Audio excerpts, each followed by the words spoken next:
Breloom is probably my favorite fighting type Pokemon, and I think that largely has to do with the fact that it doesn't just look like a person. Like, Hitmonchan basically just looks like a human with a weird head and some boxing gloves. There are some other fighting types that I do like, but most of them were introduced after Generation 3, so out of all the games that I'm playing on the channel, Breloom is the best fighting type.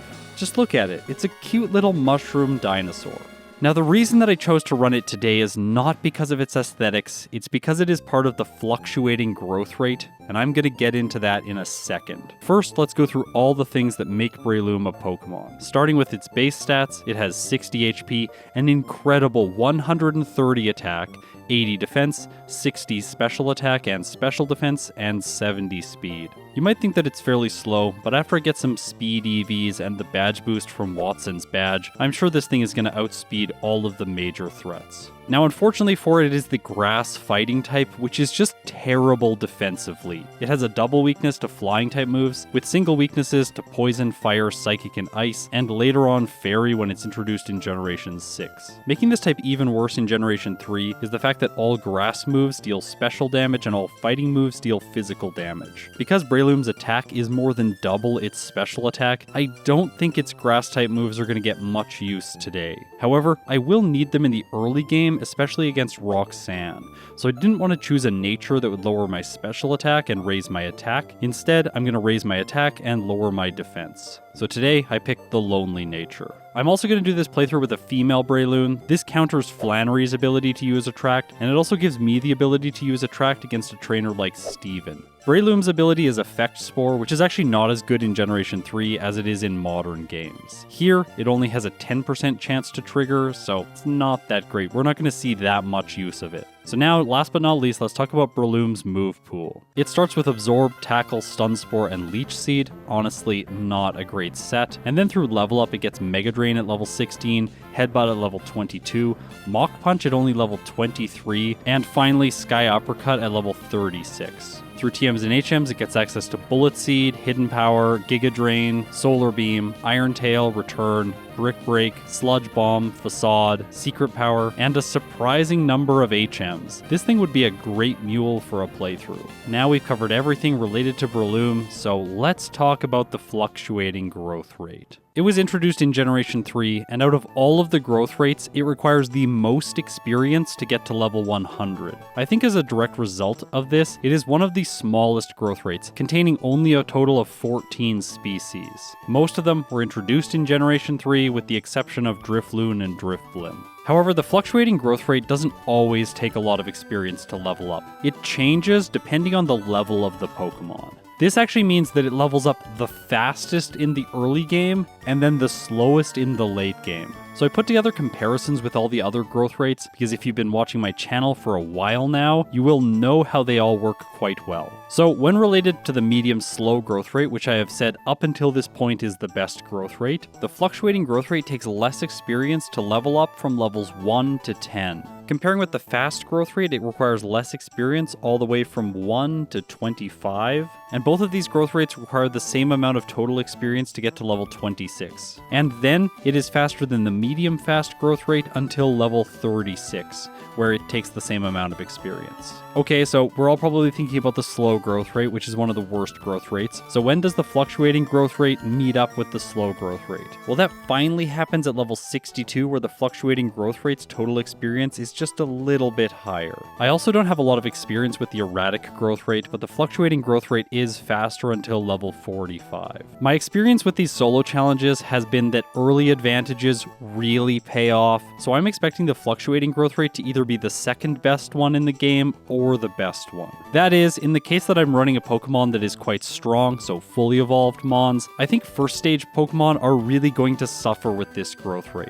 That's just because they usually need a very high level to complete the game. Because this growth rate requires so much experience in the late game, it is going to be very important for me to save my rare candies as long as possible. If we look at the current tier list from Pokemon Emerald, I think it should be clear that grass types do not do very well in this game, and that is largely because of Steven Stone. However, he's basically a steel rock specialist, and Breloom is the fighting type, so for once this type is actually going to have a huge benefit. And while the grass type is not very good, at least it is going to be useful in the early game, because just after the Petalburg Woods, I can pick up the TM for Bullet Seed, which I'm going to teach immediately in the place of Stun Spore. Now, while it's nice to have this move for Roxanne, I do want to mention one flaw that Breloom has in the early game, and that's likely why I didn't use it as a kid. This thing just doesn't get access to any good physical moves until level 22 when it learns Headbutt. For that reason, I actually considered teaching it Cut just to get a little bit more of a punch early on, but I think that that's going to be getting ahead of myself because I can't unlearn this move until I reach Lily Cove City. So for now, let's just head into the gym and utilize my special damage to defeat all of the trainers here, leveling up all the way to level 16. Normally, it takes a little bit of grinding to get all the way here, so the fact that Breloom did this relatively easily is all because of its fluctuating growth rate. At this level, I get access to Mega Drain, which I'm going to teach in the place of Absorb, and now it's time for Roxanne.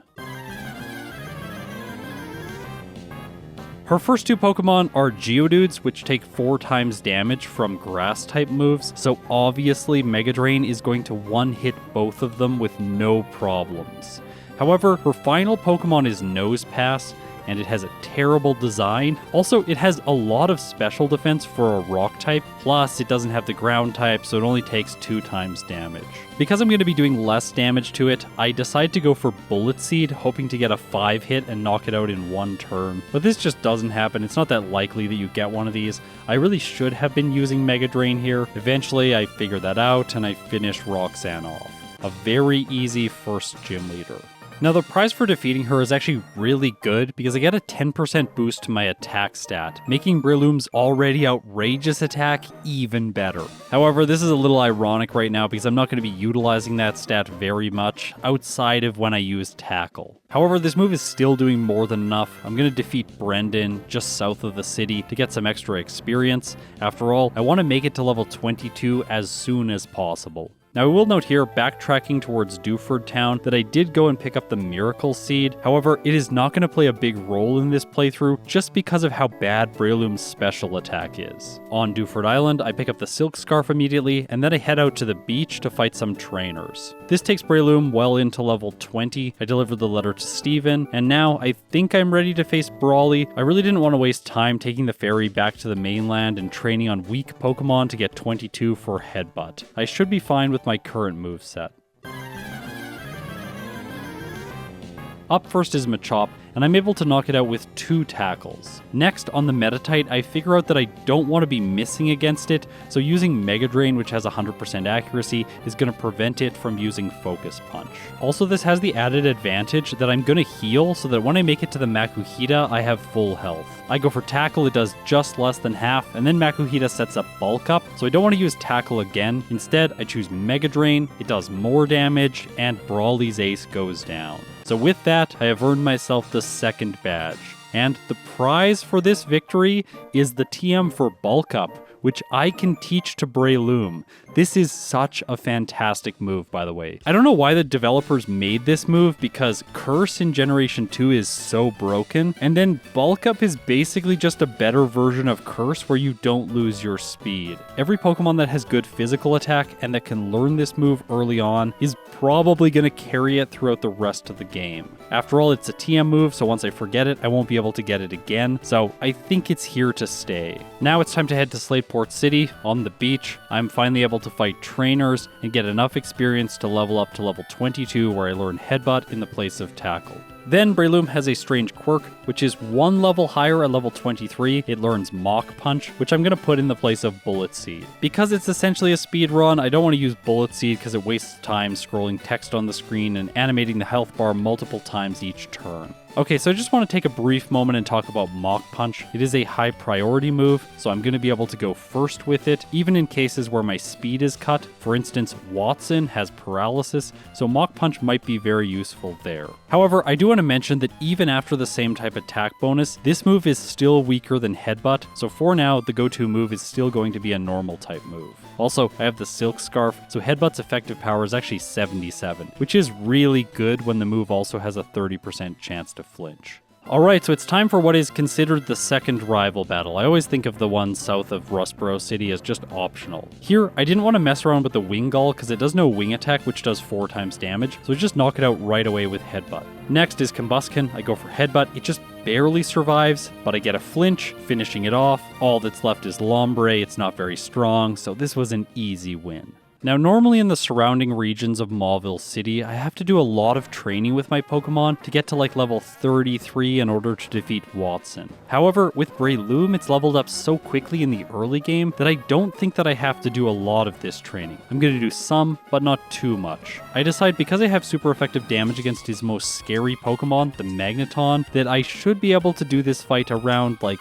level 31. Let's see how it's going to go. Up first is Voltorb. I go for Headbutt, and I knock it out in 1 turn. Okay, that's great. Static didn't activate. I don't have a Cherry Berry for this fight, so it could get me on the Electrike, but luckily, it doesn't. Okay, time for his most powerful Pokemon, the Magneton. However, in this case, its Steel typing is a disadvantage because Mach Punch hits for super effective damage, and I actually get the 1-hit. I can't believe that. Alright, all that's left is the Manectric. I go for Headbutt, it almost KOs, I cause a flinch, and take an easy victory. Alright Breloom, this is a fantastic early game. 0 resets.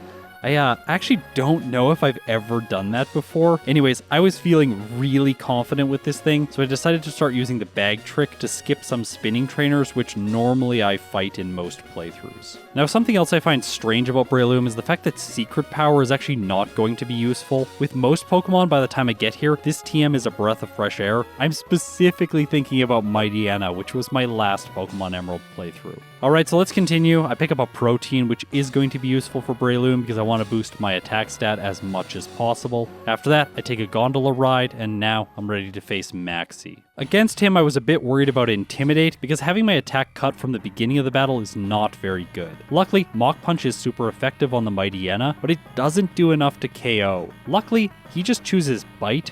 Why didn't you go for Sand Attack? That would have been the much better move. Anyways, I finish his lead off. He sends in Camerupt next. I get a flinch Headbutt here and finish it off for free. And all that's left is a Zubat, which is trivial to knock out. So, I've made it to Flannery. Now, you might be worried about this battle because I didn't do a lot of optional training prior to this region, but I personally think that she isn't going to be a problem.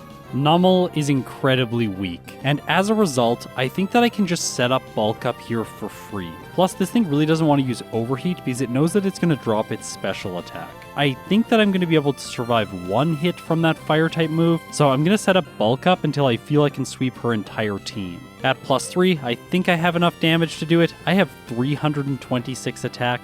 So I'm able to sweep through the Numel, as well as the Camerupt and the Slugma, making it all the way to the Torkoal. Breloom moves first, hitting Headbutt, but Torkoal survives, hits Overheat, dealing massive damage, and it knocks Breloom out. Are you kidding me? I really thought that I would survive at least one of those. I guess the Torkoal does have nice special attack. All I need to do, though, is just set up a little bit more against the Numel. I probably would be able to one-hit the Torkoal with +4, but I'm going to be safe and set up to +5. After all, once again, the Numel is pretty much useless. After that, I sweep my way back to her ace, use Headbutt, and take an easy victory. I'm a little bit sad that I had 1 reset here, but what can you do? I thought the +3 was going to be enough.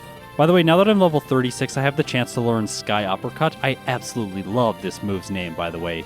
It is 85 base power. It can hit Pokemon that are flying. Unfortunately, it has 90% accuracy, but I do think that it's a good upgrade to Mach Punch. Now, just outside the gym, I want to mention that whenever you comment something about my strategy and give me small tips about how to play better, I try to incorporate that into my play as fast as is possible. Sometimes I'm filming these videos far out into the future, like currently I am recording playthroughs for October. So if you're ever curious why it takes me a while to react to things, it's generally the case that I have all the content filmed for the next X number of months. Anyways, here I just want to mention that I can pick up a nugget here. This was a comment, so thank you so much for letting me know about this. After that, I reunite some lovers in the middle of the map, and then I head back to Petalburg City to take on Norman. Now this battle should be trivial because he is a normal type specialist. I'm gonna knock the Spinda out right away just so he can't set up Teeter Dance. After that, Vigoroth comes out, and here I miss with Sky Uppercut, so I figured might as well set up Bulk Up once and then knock it out. He sends in Linoon next, I one-shot it, and move on to the Slacking. Now, I have two options here. One, I can go for Sky Uppercut on the first turn and knock it out, or I can go for Mega Drain and counter, which is what I end up doing. After all, if Sky Uppercut didn't KO, I would have lost. This allows me to use it on the turn that Slacking is loafing around, and I take an easy victory. Now this badge gives me a 10% boost to my defense stat, essentially countering out my lonely nature. And after this, I get access to Surf, which usually brings with it a lot of useful TMs, but for Breloom that isn't the case. There's nothing useful in the surrounding areas. So let's just head towards Fort Tree City. Now, as I take an easy victory over Brendan, I just want to say that I'm not really looking forward to facing Winona. Remember that my typing takes 4 times damage from flying type moves, and I can't set up Bulk Up on her first Swablu because it has Perish Song. After all, this is a solo run, so I can't switch out to negate its effect. Alright, I can't delay any longer, so let's take her on. I'm going to start this battle by KOing the Swablu with Headbutt so that it can't use Perish Song. Next, she sends in Pelipper. Now, this thing is perfect to set up with because it loves to use Protect, but this time it goes for Aerial Ace. So I'll set up Bulk Up one more time. It'll probably use Protect this turn, but no, in this case it uses Supersonic. Luckily, it misses. And now I'm starting to get frustrated, so let's use Headbutt. Are you kidding me? It uses Protect on the turn that I start to attack.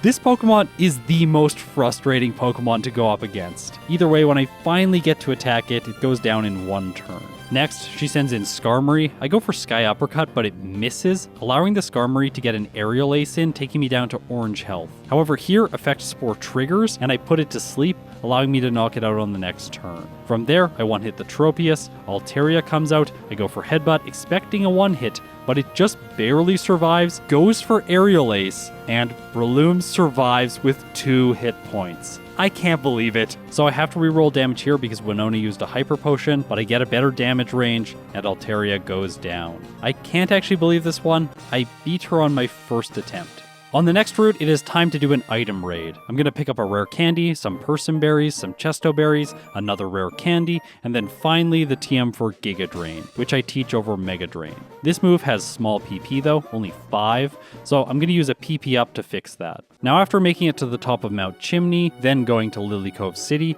I decide to fly back to Slateport City to visit the TM shop just to pick up 2 Hidden Power TMs. For this playthrough, I have set it to be Hidden Power Ghost. After all, I need a solution for the upcoming fight against Tate and Liza. Oh, I'm also going to mention a mistake that I made here, which is flying back to Dewford Town to head into this little Pokefan club and pick up the TM for Sludge Bomb, which Breloom can actually learn. However, it isn't going to be used at all in this playthrough, so that's why this is a mistake. At this point, I was just thinking to myself, why hasn't Sludge Bomb been useful in an Emerald playthrough up until this point? And I think the reason is that there are just not very many good Grass-type Pokemon. There is no Grass-type specialist in the entire region, and then Pokemon like Shiftry and Ludicolo, which are trainer Pokemon, are just not that intimidating to take out. Outside of its matchup against Grass, Poison just really isn't helpful as an offensive type. And that made me wonder, what if Bruno came to Generation 3, got a Breloom on his team, and used it? Because this thing might actually be what he needs to have some redemption. Anyways, let's just forget about him and move on with the playthrough, because normally that's what we do.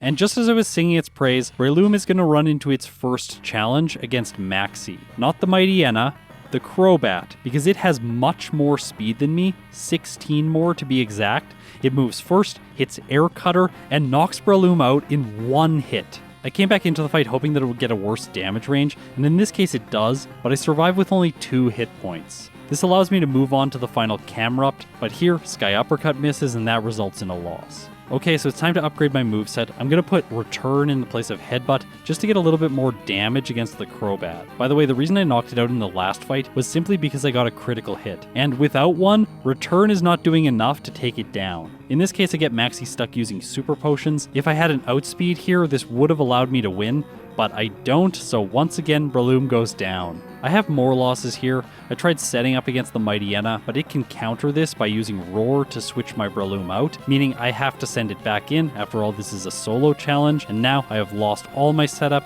and a bunch of health. Just so you know, the AI won't prioritize using Roar until you get to +3, so I could have gone to +2, but even doing this means that I take a lot of damage, the Crobat outspeeds, and it is still gonna knock me out.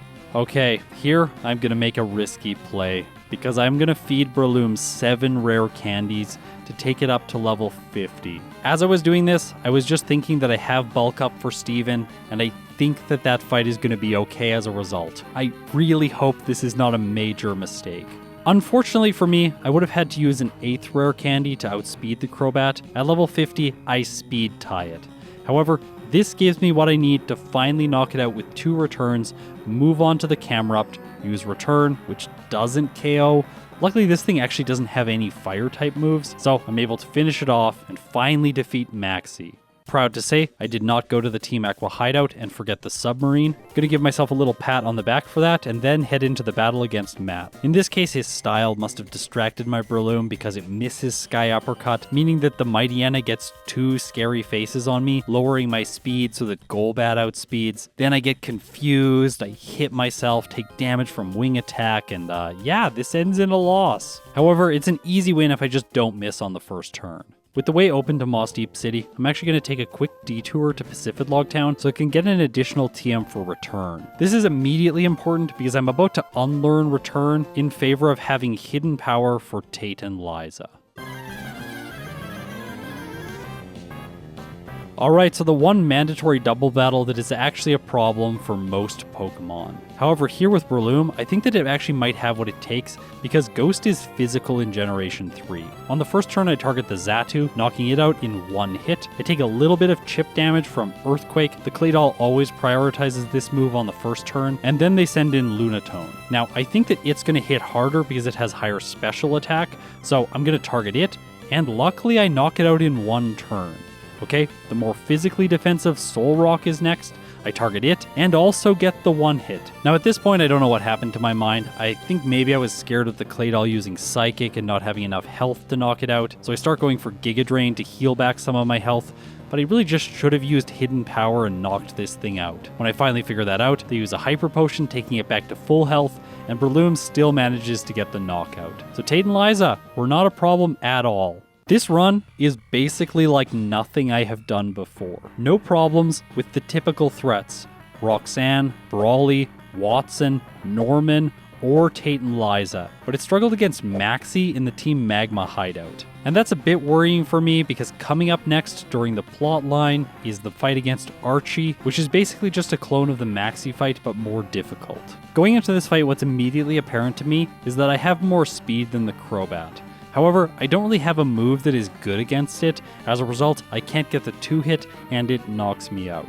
Alright, so that's one more reset. However, there is a solution here that I think makes a lot of sense. I can teach Return in the place of Giga Drain. After all, this move is not very useful with how low Breloom's special attack is. By doing that, I'm finally able to take the Crobat out, move on to the Sharpedo, which I easily knock out with Sky Uppercut. With that, the plotline is done. So now there's only one thing left to do before the league. Let's face the 8th gym leader. Up first is Love Disc. To prevent confusion, I'm going to knock it out right away with Return. Next, he sends in Celio, and here I want to set up Bulk Up because I figure I can tank some of its hits. I tank 2 Aurora Beams, getting +2 in the process, and now it's time to sweep. Return knocks the Celio out. Next, Juan chooses to send in his ace, Kingdra. This is by far the Pokemon that has the highest probability of surviving. However, Breloom just knocks it out in a single hit. I am going to sweep. So now, it's time to take on the Elite Four.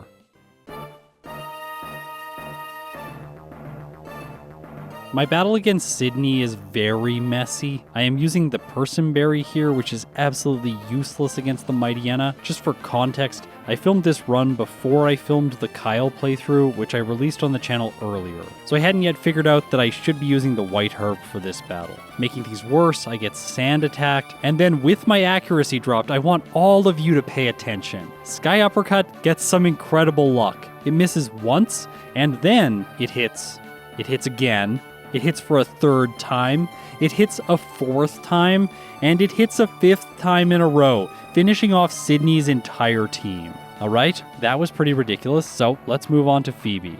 This fight is going to be very easy. I can simply use Bulk Up on turn 1 when the Dusclops is using Protect, and then sweep with Hidden Power. I figured that I would OHKO everything, but in this case I don't manage to knock out the Sableye in one hit. Luckily it isn't too strong, so I'm able to take an easy victory anyways. And the easy battles are just going to continue for Breloom because next is Glacia, and here I sort of have a type advantage. I'm basically just thinking of Breloom like a fighting type now. It is weak to her ice moves, but that doesn't matter because the first Celio loves setting up Hail on the first turn. That lets me get in one Bulk Up and then sweep through her entire team with a series of 5 one-hit KOs. Okay, so will Breloom's role continue? Well, next is Drake, and his Shelgon provides me an opportunity to set up with Bulk Up. I decided to go for more than one here just because this thing isn't very strong. Then it hits me with Rock Tomb and lowers my speed.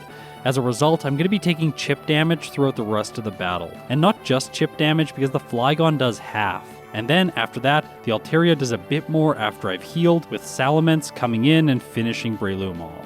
Okay, so what if I use one turn of setup? Well, that doesn't really change anything because Return isn't able to one-hit the Shelgon, so I'm just going into the rest of the battle with the same situation, just having less damage. Now here I decided to use 4 more rare candies up to level 63. Unfortunately, I am still failing to KO the Shelgon with +1.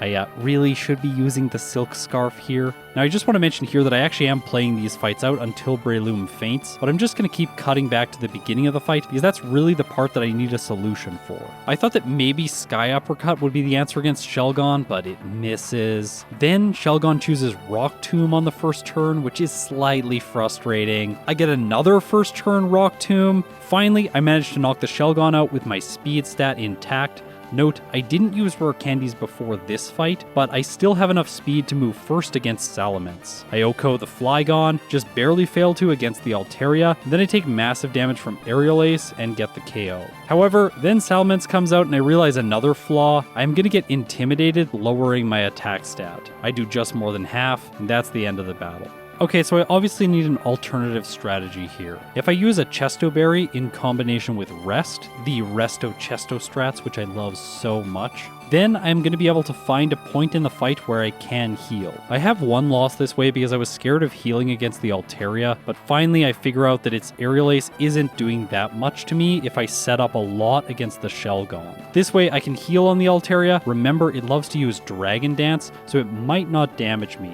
I finish it off and move on to the Salamence with green health. It intimidates me, but because I had +6 attack, I'm going to be able to survive its hit, strike back with Return, and finally make it to Drake's last Pokemon, which is Kingdra. Now this thing doesn't really have moves that are particularly good against me. Body Slam is going to do almost nothing because of my bulk ups, and Surf is resisted. Other than that, it has Smokescreen and Dragon Dance, and in this case, because it sees that it can't do very much damage to me, it chooses to set up. This gives me an attack with Return, and with that, I have finally defeated Drake.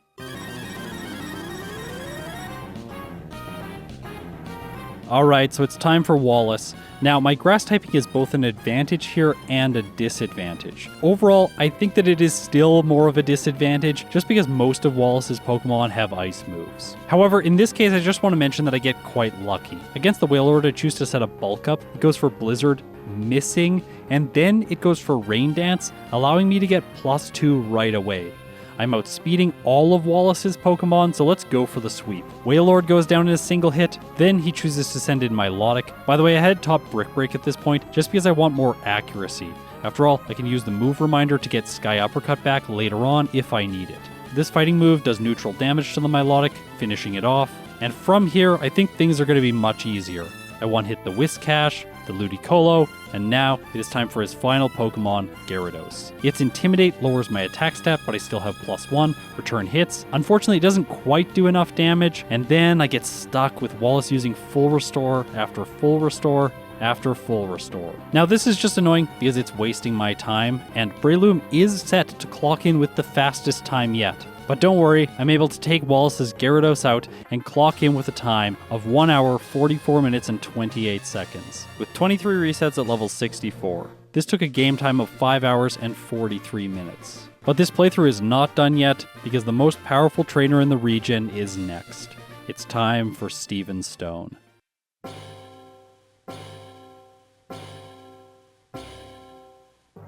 Because I had to use all my rare candies during the league, my Breloom is going into this fight against Steven Stone at level 64. However, I have bulk up, so I'm going to be able to increase my defense and take less damage from the Skarmory, but oh, that aerial ace did way too much. Okay, even with bulk up, I'm not going to be able to win here unless I get really lucky. Now, I actually thought that might be possible for a couple of reasons. The first one is, the Skarmory usually uses Toxic or Spikes early on in the battle, which would allow me to get more turns of setup in. It doesn't happen in this case, and Brick Break is not doing very much with +1. However, the other way that I could win is that Effect Spore activates, and in this case, it does, putting the Skarmory to sleep, and that gives me time to set up a lot of bulk ups. Once I reached +4, I figured that I should heal with Rest and use my Chesto Berry before the Skarmory wakes up, and then knock it out. Hopefully Brick Break will do enough damage, and in this case it doesn't. Skarmory wakes up, hits Aerial Ace, but it does less than half. Steven uses a full restore, and then I knock the Skarmory out over the next 2 turns with Brick Break. Alright, so I've made it to his other Pokemon. Next is Armaldo, of course the Dark Steel type. Look at it.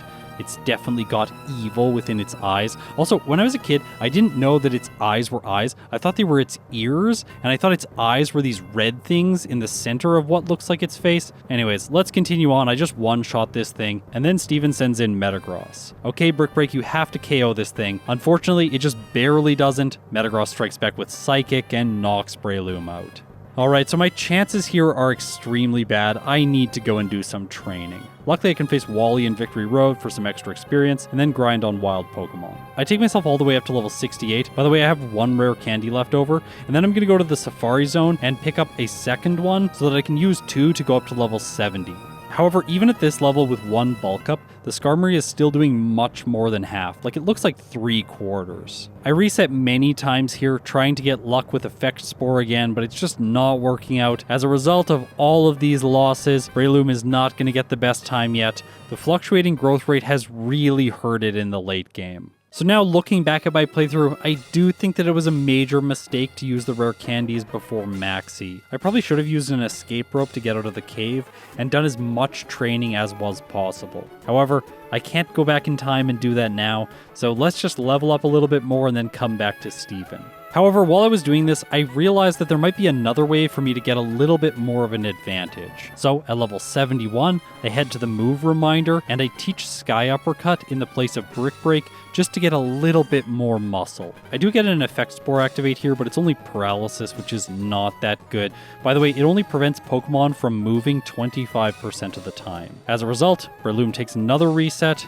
and then I figured maybe it's time to grab some other items. So I'm going to go here to this Pokemon Contest Hall and pick up the TM for Attract, because it has a 50% chance of causing the opponent not to move. So going back to the very beginning of the video, it is very important that I am playing with a female Breloom. Now I'm going to pick up one more item, which a lot of people didn't know you could obtain in Emerald. If you go onto the ship, which takes you to the battle frontier, you can go through this little lower deck area and then click on this trash can and it'll give you the leftovers. I figured this might be useful if I have a way to set up against the Skarmory and I can make the fight take a long time, because then each turn I'll gain back a significant amount of health with the leftovers.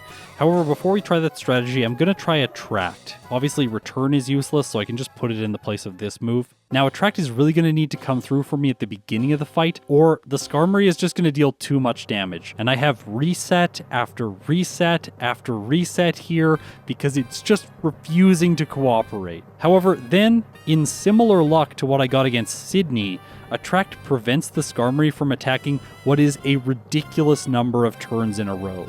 Also, when it does attack, it uses spikes, which is just like, whatever, I don't care at all. I can't believe I'm going to say this, but I actually got all the way to +6 without getting hit once by Skarmory. Then it finally hits an Aerial Ace, which does about a third. Okay, that was like way more than I was expecting. Either way, I'm ready for my sweep, so let's do this. Sky Uppercut, please do not miss. I hit the Skarmory, taking it out. Next, Steven sends in Armaldo, which I one-hit with Sky Uppercut. And now, it's time for the moment of truth. Metagross, I just need to hit it. I do, taking his ace out. From here, things should get a little bit easier. Well, there's Claydol next, which resists Sky Uppercut, but luckily the Claydol doesn't really have any good moves against me. Actually, I also get the one hit because my attack stat is so ridiculous. I one-hit the Aggron that's next. He sends in Cradily. I miss for the first time. It sets up Confuse Ray, but luckily, Breloom does not hit itself, and I finish the battle off. So this grass fighting type clocks in with a time of 2 hours, 21 minutes, and 36 seconds, with 40 resets at level 73. This took 7 hours and 36 minutes of game time. Now I have a lot to say about these results. Right now they are towards the top of my overall leaderboard. It is by far the best performing grass type that I've had yet, and that is definitely not because of its grass type.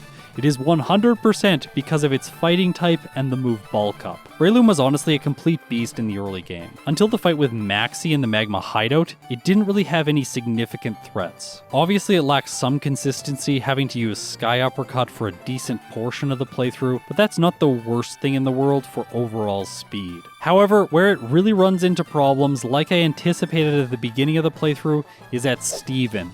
Both the fluctuating growth rate and its grass typing are working against it, as well as the fact that Steven leads with a Skarmory. So I think I made one critical misplay with the setup for this run. I don't think I should have used a Lonely Nature. After all, my special attack stat is really only useful against Roxanne in the very first gym battle, and she just isn't a threat. When I do this run again in the future in a versus video, I am definitely going to be giving my Breloom the Adamant Nature to boost its attack and lower its special attack. That way, I'll have a little bit more defense for Steven. And here, I want to give a piece of advice for anyone who is considering doing similar Emerald challenges themselves. After all, these runs are really fun, I highly recommend them. Going into it, make sure that you make choices that will synergize together well to fight Steven.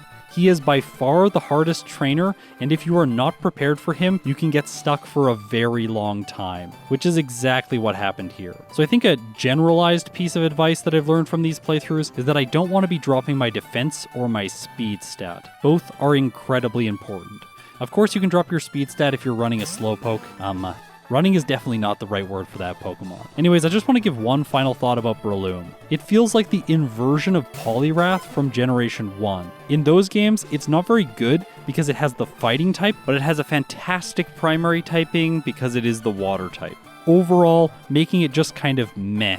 Breloom feels exactly the same, but in this case, the fighting type is the good type, and the grass type is the bad type, giving it overall just kind of mediocre results. Finally, I have to say that it is nice to play a fighting type Pokemon that's actually decent. So now let's take these results and place Breloom in my 2 Generation 3 Emerald tier lists. Its results were under 2 hours and 30 minutes in terms of real time, so that edges Aerodactyl out just slightly and gets Breloom the top spot of the C tier for its real-time finish.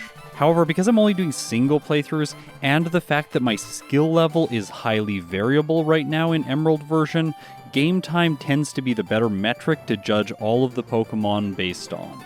So let's see where Breloom's results of 7 hours and 36 minutes earn itself in the game time tier list. In this case, it is slower than Flygon, and it also just barely doesn't make it into the A tier, so today it beats out Chimecho and earns itself the top spot of the B tier. Like, subscribe, ring the Chimecho so you'll be notified when I post new videos. If you support me through YouTube memberships or Patreon, thank you so much, it means the world to me. Now, if you've made it this far in the video, you're incredible.